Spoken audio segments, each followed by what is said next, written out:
ఈరోజు అన్య భాషలను గూర్చి ఉన్న ప్రతి డౌట్ క్లియర్గా పోతుంది. ఎవరికి అర్థం కాని అన్య భాషలు మనకెందుకు అని అడిగే వాళ్ళు ఉన్నారు. మరి అందరు ఎందుకు మాట్లాడట్లేదు ఈరోజు పరిశుద్ధాత్మను పొందాంగా మనం? అంటే ఒకటి నిరూపించబడింది కదా అని సంబరపడట్లా, మళ్ళీ దాన్ని తప్పు పట్టడానికి ఇంకో కోణం పట్టుకుంటున్నారు. ఎంత విచిత్రం అంటే ఇంకో వచనం ఎలా మర్చిపోయింది సమాజం. భాషలు మాట్లాడుతున్నప్పుడు దేవుణ్ణి స్తుతిస్తున్నారు అంతే. భూమి మీద 99% ఎవ్వరూ కూడా భాషల్లో మర్మములు పలుకుటలేదు. అందుకు ఈనాటి దినాల్లో 99% ప్రపంచవ్యాప్తంగా పలికిన మాటే పలుకుతూ ఇది భాష అనుకుంటున్నారు. అన్య భాషల సర్వసత్యం యొక్క సారం ఇదే.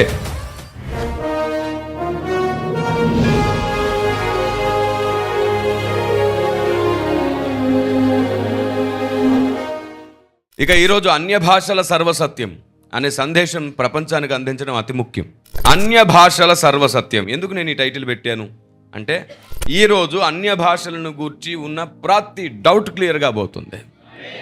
జస్ట్ 10 minutesలో మొత్తం క్లియర్ చేసే సంగతులు దేవుడు నాకు ఇచ్చాడు. అపోస్తుల కార్యం 2వ అధ్యాయం 4వ వచనం చదువుకొని మనం ఈ అంశానికి పూర్తి న్యాయం చేద్దాం. అందరూ పరిశుద్ధాత్మతో నిండిన వారే ఆ ఆత్మ వారికి వాక్శక్తిని అనుగ్రహించిన కొలది అన్య భాషలతో మాట్లాడసాగిరి. ఏమిటంట? అందరూ పరిశుద్ధాత్మతో నిండుకున్నారంట. అందరూ పరిశుద్ధాత్మతో నిండుకొని ఆత్మ వారికి వాక్శక్తి ఇచ్చిన కొలది వారు అన్య భాషలు మాట్లాడసాగిరి. ప్రశ్నలు చాలా ఉన్నాయి, వీటి మీద నేను సందేశాలు ఎన్నో చేశాను. ఏమిటది? అన్య భాషలతో మాట్లాడుతున్నారని అక్కడ ఉంది, కానీ ఎవరికి అర్థం కాని అన్య భాషలు మనకెందుకు అని అడిగే వాళ్ళు ఉన్నారు. అన్య భాషల కంటే ప్రవచనం ముఖ్యం అన్నాడు కదా, అన్య భాషలు వద్దు అన్న వాళ్ళు కూడా ఉన్నారు. అసలు ఈ మాట చెప్పిన పౌలే అన్నింటికి జవాబు.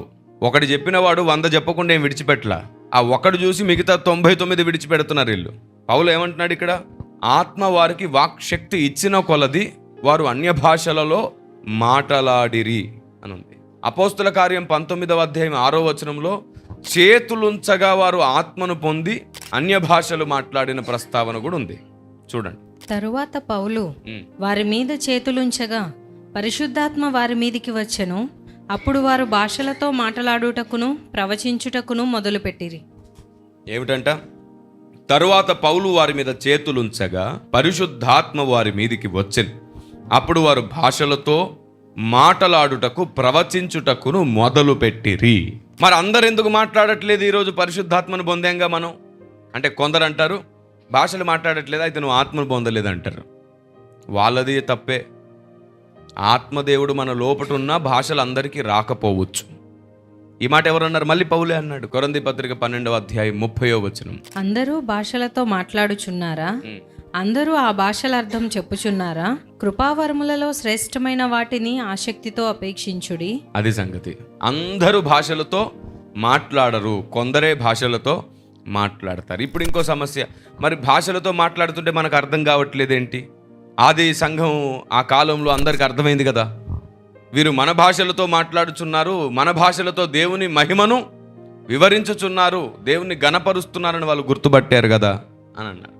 అంటే ఒకటి నిరూపించబడింది కదా అని సంబరపడట్లా, మళ్ళీ దాన్ని తప్పు పట్టడానికి ఇంకో కోణం పట్టుకుంటున్నారు. ఒకటి నిరూపించబడ్డ తర్వాత దాన్ని తప్పు పట్టొద్దు. దాని గురించి ఇంకో ప్రశ్న ఉంటే, ఇది సత్యమే, భాషలు ఉన్నాయి, ఓకే, మరి ఎందుకు అర్థం కావట్లేదు? అర్థం కావట్లేదు కాబట్టి లేవంటాడు. మళ్ళీ అందరు ఎందుకు మాట్లాడట్లేదు అని అడిగారా? బైబుల్ అందరూ మాట్లాడరు అని చెప్పింది. చెప్పిన తర్వాత ఓకే, అయితే అందరూ మాట్లాడరు, కొందరైనా మాట్లాడతారు, సో భాషలు ఉన్నాయి అని అనుకోడు. లేవు అని చెప్పడానికి మళ్ళీ ఇంకో ప్రశ్న వేస్తాడు. అది కాదు, ముందు స్థాపించబడిందని నమ్ము, తర్వాత స్థిరపరచబడవలసిన వాటిని ఆలోచించు. విషయం ఏమిటంటే, అందరూ భాషలు మాట్లాడరు, కానీ ఇప్పుడు ఎందుకు అర్థం కావట్లేదంటే 2 రకాల భాషలు ఉన్నాయి. కొరింథీ పత్రిక 1వ పత్రిక 13వ అధ్యాయం 1వ వచనంలో మనుషుల భాషలతోనైనను దేవదూతల భాషలతోనైనను అన్నాడు. మనుషులకు ఎందుకు అర్థమైందంటే, ఆనాడు వాళ్ళు మనుషుల భాషలు మాట్లాడారు. పరిశుద్ధాత్మ దేవుడు అందరితో మాట్లాడాలి అనుకున్నప్పుడు, లేదా అన్యజనులను అనేకుల్ని రక్షించాలి అనుకున్నప్పుడు ఇలాంటి అద్భుతం భాషల ద్వారా కూడా జరిగిస్తున్నాడు. ముగింపులో అంత్య దినాల్లో ఇది మళ్ళీ జరుగుతుంది. సమయం కొంచెమే అయినప్పుడు దేవుడు చేసే కార్యం ఇది. సమయం కొంచెమే అయినప్పుడు తన కొరకు సిద్ధపడిన శిష్యులను, ఆయత్తపడిన జనులను దేవుడు వాడుకొని చేసే అద్భుతం ఇది. భాషల వరం కూడా ఆత్మల రక్షణ చేస్తుంది. రాసి పెట్టుకోండి. భాషల వరం కూడా ఆత్మల రక్షణ చేస్తుంది. ఎందుకంటే ఆనాడు వారు పెంతుకోస్తు దినమున మేడగదిలో నిలుచుండి వాళ్ళు భాషలు మాట్లాడుతున్నప్పుడు ఆ మాటలు విన్నవారు ఏమన్నారు? పేతురు నిలుచుండి మాట్లాడుతుంటే ఎంతమంది రక్షించబడ్డారు? అది ఆత్మల రక్షణే కదా మరి. కాబట్టి వీరు మన భాషలు మాట్లాడుతున్నారని ఆశ్చర్యపడ్డవారు పేతురు నిలుచుండి బోధ చేసినప్పుడు విని ఆశ్చర్యపడి జాగ్రత్తగా తమ మారు మనసు అనుభవంలోనికి వచ్చారు. భాషల వరం ద్వారా కూడా అన్యజనులకు సూచనగా ఎందుకుందంటే రక్షణ వాళ్ళకు ఉండబోతుంది. అదే మాటను చూడండి ఒకసారి. కొరింథీ పత్రిక మొదటి పత్రిక 14వ అధ్యాయం 23వ వచనం. సంఘమంతయు ఏకముగా కూడి అందరూ భాషలతో మాట్లాడుచుండగా ఉపదేశము పొందని వారైనను అవిశ్వాసులైనను లోపలికి వచ్చిన ఎడల మీరు వెర్రి మాటలాడుచున్నారని అనుకొందురు గదా. ఈ వచనం పట్టుకొని మరేంటి లాభం? అవిశ్వాసులు సంఘంలోకి వస్తే వాళ్ళు అసలు వాళ్ళకి అర్థం చేసుకున్నప్పుడు భాషలు ఎందుకు మాట్లాడాలి సంఘంలో అన్నారు. ఎంత విచిత్రం అంటే ఇంకో వచనం ఎలా మర్చిపోయింది సమాజం చూడండి. కొరింథీ పత్రిక అదే 14వ అధ్యాయము 22 చూడండి.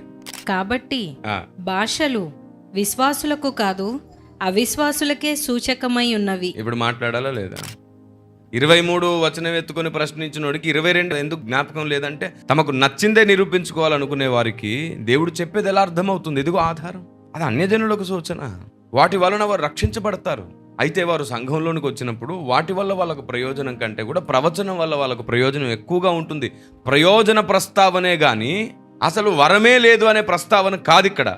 లాభం దేంతో ఎక్కువ వస్తుందని కొలుచుతున్నప్పుడు కొన్ని తక్కువ కొన్ని ఎక్కువ కనబడుతున్నాయి. ఈ ఎక్కువ తక్కువలో కొందరు దాన్ని తీసేశారు. ఈ తక్కువనా ఇది నాకు వద్దు అనుకున్నారు. ఎక్కువ తక్కువలో తక్కువ ఉన్న వాటిని తీయడం దైవచిత్తం కాదు. మీరు చెప్పండి, త్రాసులో ప్రతి రాయి కొలత సమానమా? కేజీకి అర కేజీకి సమానమైన బరువు ఉంటుందా? 50 గ్రాములకు 100 గ్రాములకు సమానమైన బరువు ఉంటుందా? కాదు కదా.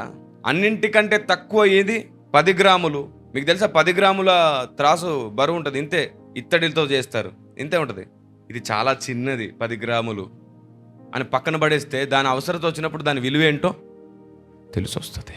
ఇక్కడ ఎక్కువ తక్కువ అనే ప్రస్తావన వస్తున్నప్పుడు ఒకదాని బరువు తూకంలో ఒక రాయి బరువు చిన్నది కావచ్చు, ఒక రాయి బరువు పెద్దది కావచ్చు. కానీ దేని అవసరత దానికి ఉంటుంది, దేని అవసరం దానికి ఉంటుంది ఖచ్చితంగా. తక్కువ బరువు అని చెప్పి తీసి పక్కన పడేస్తే సో ఇక్కడ దేనితో ఎక్కువ లాభం అనే కొలత కొలుస్తున్నాడే కానీ తృణీకరించట్లా. ఎందుకు తృణీకరించట్లేదో తెలుసా? ఆయన అంటాడు నేనే మీ అందరికంటే ఎక్కువ భాషలు మాట్లాడుతున్నాను అన్నాడు. చూడండి ఒకసారి కొరింథీ పత్రిక 14:39 చదవండి. కాబట్టి నా సహోదరులారా, ప్రవచించుట ఆసక్తితో అపేక్షించుడి, భాషలతో మాట్లాడుట ఆటంకపరచకుడిగా. ఏమన్నాడు? ఆటంకపరిచే విషయం కాదు అది. నువ్వు ప్రవచనానికి ఎక్కువ విలువిస్తున్నాడంటే భాషలకు విలువ లేదు పోయిందని కాదు, ఆటంకపరచొద్దని కూడా చెప్పాడు.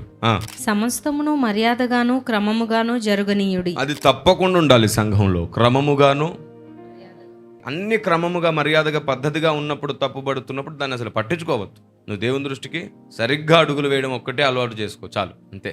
ఆమేన్. అంత స్పష్టమైన ఖచ్చితమైన మైండ్ సెట్ తెచ్చుకుంటేనే ఈ భూమి మీద మనం దేవుని పని చేయగలుగుతాం. భాషలతో మాట్లాడడం ఆటంకపరచొద్దు అని అన్నాడు. అన్యజనులు ఉన్నప్పుడు ప్రవచించు కానీ భాషలతో మాట్లాడితే వాళ్ళకేం అర్థమవుతుంది అని అంటున్నాడు, అంతే. అంత మాత్రాన భాషల వరం లేదు అనేది ఆయన ఉద్దేశం కాదు. నేనే మీ అందరికంటే భాషలు ఎక్కువగా మాట్లాడానన్నాడు. మరి భాషలు ఏంటంటే సంఘక్షేమమే. మళ్ళీ సంఘంలో భాషలు మాట్లాడవద్దు అనేది నిజమైతే మరి సంఘానికి క్షేమాభివృద్ధి ఎలా జరుగుతుంది? చూడండి కొరింథీ పత్రిక అదే 14వ అధ్యాయం 5వ వచనం. మీరందరూ భాషలతో మాట్లాడవలెనని కోరుచున్నాను గాని మీరు ప్రవచింపవలెనని మరి విశేషముగా కోరుచున్నాను. ఏమన్నాడు?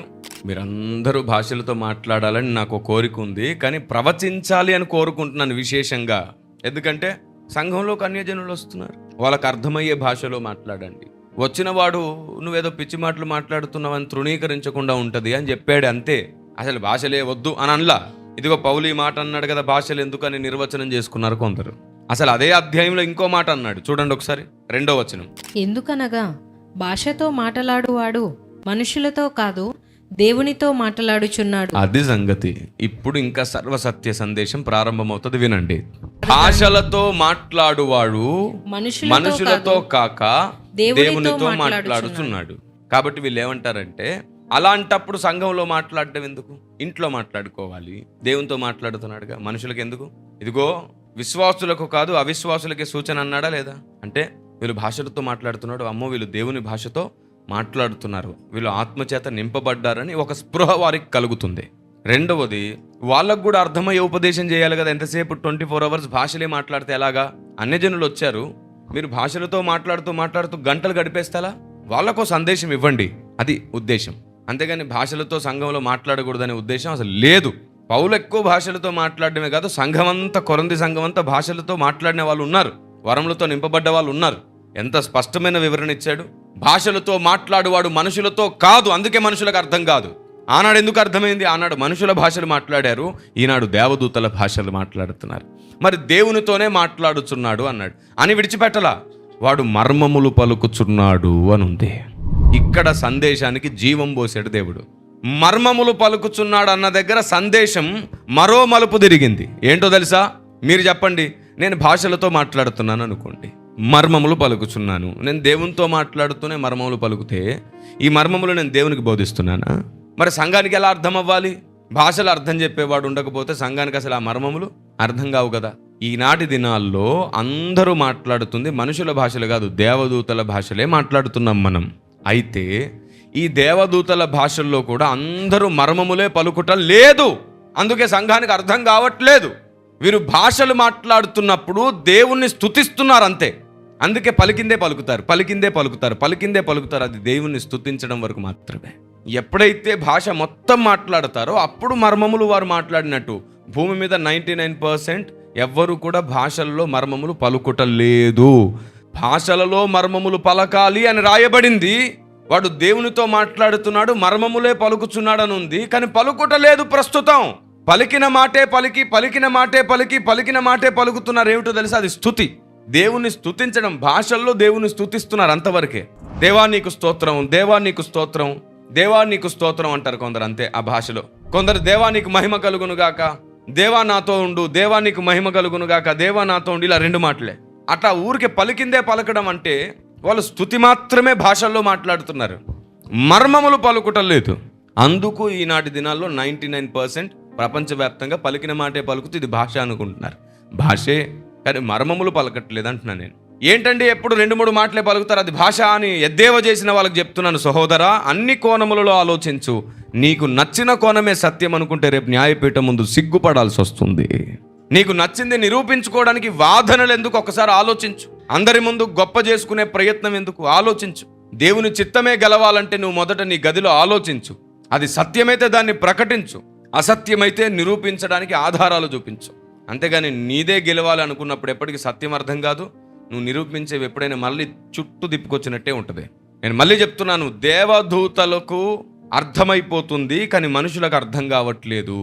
ఎందుకంటే వారు భాషలతో 2 మాటలు 3 మాటలే పలుకుతున్నారు, అవి స్తుతి మాత్రమే, మర్మము కాదు. ఎందుకంటే ఎప్పుడు పలికినా 4 మాటలు 2 మాటలే పలుకుతుంటారు చాలామంది. సో స్టేట్మెంట్ ఇస్తున్నాను, మళ్ళీ జాగ్రత్తగా వినండి. భాషలతో మాట్లాడుతున్నప్పుడు కొందరు స్తుతి మాత్రమే పలుకుతున్నారు, వాళ్ళకు మర్మములు పలకడం రావట్లేదు. వాళ్ళు కేవలం 2-3 పదాలే పదే పలుకుతారు, అది స్తుతి అంతే. అందుకే ఎప్పుడు ఆ 2-3 మాటలే 4 మాటలే పలుకుతారు. వాస్తవానికి భాషలతో మాట్లాడువాడు మనుషులతో కాదు, దేవునితో మాట్లాడుతున్నాడు అని ఉంది. సో దేవునితో మాట్లాడితే దేవుడు నేర్పిస్తాడు. ఫస్ట్ వీడు దేవునితో మాట్లాడడానికి కూర్చుంటాడు ప్రార్థనలో, దేవునితో మాట్లాడు, వాడికి నచ్చింది మాట్లాడతాడు. దేవా నీ చిత్తం బోధించంటే కదా ఆయన బోధిస్తాడు. ఆయన జ్ఞానమును నీ హృదయంలో ముద్ర వేసిన కొలది నువ్వు దాన్ని మాట్లాడతావు బయటికి. దేవుడు హృదయంలో ముద్ర వేస్తాడు, దాన్ని నీ నోటితో నువ్వు పలుకుతావు. ఇప్పుడు ఆ మర్మములు ఎవరు వినాలి? ఒకటి సంఘం వింటుంది, రెండోది దేవదూతలు వింటారు. నేను మళ్ళీ స్పష్టంగా చెప్తాను, జాగ్రత్తగా వినండి. ఇప్పుడు భాషలతో సంఘం మాట్లాడుతున్నప్పుడు స్తుతి మాత్రమే పలుకుతుంది, సంఘం మర్మములు పలకట్లేదు. కారణం ఏమిటంటే దేవుని దగ్గర తమ కోసం మాట్లాడుతుంది సంఘం, కానీ దేవా నువ్వు మాట్లాడు, నీ చిత్తం మాట్లాడని సంఘం ఏడవట్లేదు. కాబట్టి దేవుడు హృదయములో మర్మములను ముద్ర వెయ్యట్లేదు, వీళ్ళు బయటికి మాట్లాడట్లేదు. దేవుడు హెల్ప్ చేస్తున్నాడు, వీళ్ళు థ్యాంక్స్ చెప్తున్నారు, దట్స్ ఇట్. ఇప్పటి భాషలు ఏమిటి? థ్యాంక్స్.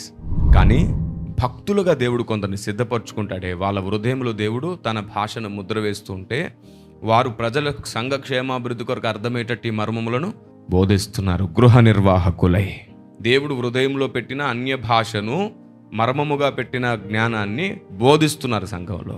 ఇప్పుడు ఈ బోధ కూడా ఎట్లా పుట్టింది? అన్య భాష శక్తి వలన. అయితే ఇవి దేవదూతలకు కూడా ప్రయోజనం. సంఘ క్షేమాభివృద్ధి కాదు, దేవదూతలకు కూడా క్షేమాభివృద్ధి. ఎందుకంటే యుగ యుగాలుగా దేవుడు అక్కడ దాచిపెట్టాడు కదా.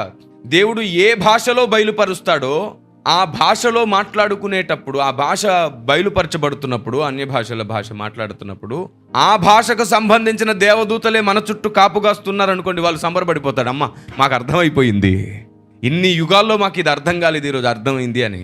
ఒకే రకమైన భాష మాట్లాడే దేవదూతలు కాదు మన చుట్టూ వచ్చి కాపు కాసేది.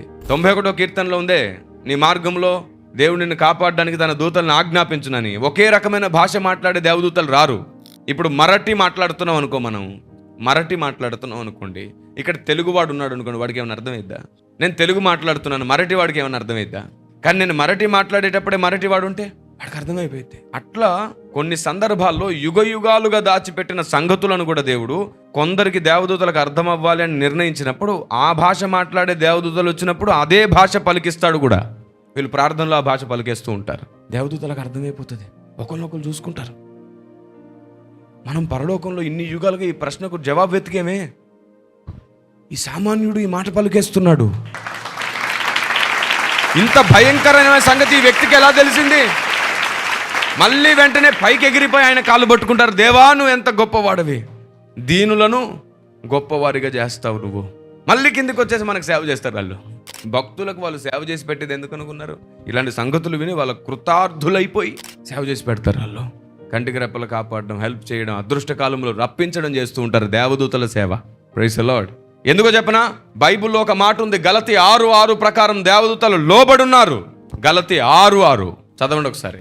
వాక్యోపదేశము పొందువాడు ఉపదేశించువానికి మంచి పదార్థములన్నిటిలో భాగమియ్యవలెను. ఏమిటది? మంచి పదార్థములన్నింటిలో భాగమివ్వాలి. మంచి పదార్థములన్నింటిలో భాగమివ్వాలి. దేవదూతలు ఏమి ఇవ్వగలిగితే మన బ్రతుక్కి కలుగుతుందో అది ఎప్పుడు ఇస్తూనే ఉంటారు. సో దేవదూతలకే బోధ చేసే స్థాయి వచ్చింది సంఘానికి అని బైబిల్లో చెప్పబడింది కదా. పరలోకంలో ఉన్న ప్రధానులకు, అధికారులకు కూడా బోధ చేసే శక్తి, ఆ వాక్శక్తి అన్య భాష కృపావరము వల్ల కలుగుతుంది భక్తులకే. దేవుడు హృదయంలో ఆ సత్యములను పెట్టినప్పుడు వాళ్ళు అవి పలుకుతారు. ఆ ఉన్నతమైన సత్యములను పలికినప్పుడు దేవదూతలకు కూడా అర్థమే. అన్య భాషల వరం, దాని సర్వసత్యం. అన్య భాషలు సర్వసత్యం. ఈ అన్య భాషల సర్వసత్యం అనే టైటిల్లో మీకు ఏమర్థమైంది?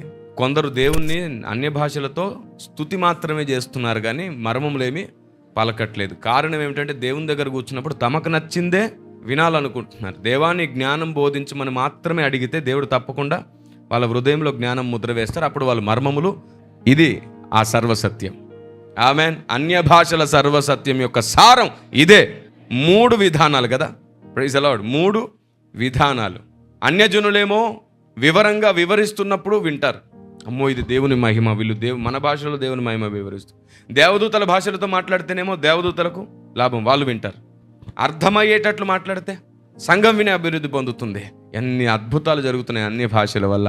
అది సామాన్యమైనది కదా. అందుకే అంటాడు, మీరు అందరు అన్య భాషలతో మాట్లాడాలని కోరుకున్నాను అన్నాడు. అయితే అన్నిటికంటే ముఖ్యమైనది ప్రవచనం అన్నాడు. కొంచెం తగ్గించి కొంచెం పెంచాడు, అంతే, తీసేయలేదు. ఈ విషయాన్ని సమాజం అర్థం చేసుకొని గుర్తిస్తుందని నమ్ముతూ పరిశుద్ధాత్మ దేవుని పాదాలు పట్టుకొని ప్రార్థిద్దాం. క్రైస్తవ సమాజం సర్వసత్యములో స్థాపించబడాలి. సబ్స్క్రైబ్ చేసుకోవడం మర్చిపోకండి, లైక్ చేయండి, బెల్ ఐకాన్ని ప్రెస్ చేయడం మర్చిపోకండి.